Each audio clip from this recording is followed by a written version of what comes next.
about him, Mr. Orson? How do you like it, boys? Well, 70 years in a man's life. That's a lot to try to get into a newsreel. It's a good shot, Thompson, but what it needs is an angle. Yeah. All we saw on that screen was that Charles Foster Kane is dead. I know that. I read the papers. You see, Thompson, it isn't enough to tell us what a man did. You've got to tell us who he was. Needs that angle. Certainly. Wait a minute. What were Kane's last words? Do you remember, boys? Yeah, swear. What were the last words he said on Earth? Maybe he told us all about himself on his deathbed. Yeah, and maybe he didn't. Maybe it was All we saw on that screen was a big American. one of the biggest. But how is he any different from Ford, or Hearst for that matter, or John Doe? Yeah, sure. I tell you, Thompson, a man's dying words. What were they? You don't read the papers. When Charles Foster Kane died, he said just one word. Rosebud. That all he said? Yeah, tough guy, huh? Yes, Rosebud. Guy's calling just for that Rosebud. one word.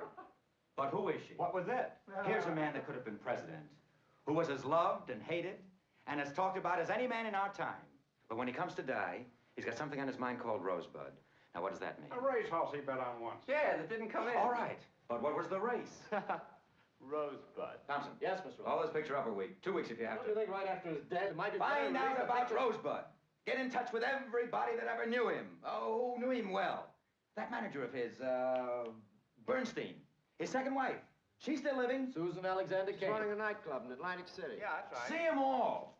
Get in touch with everybody that ever worked for him. Whoever loved him. Whoever hated his guts. I don't mean go through the city directory, of course. I'll get on it right away, Mr. Orson. Good. Rosebud. Dead or alive. It'll probably turn out to be a very simple thing.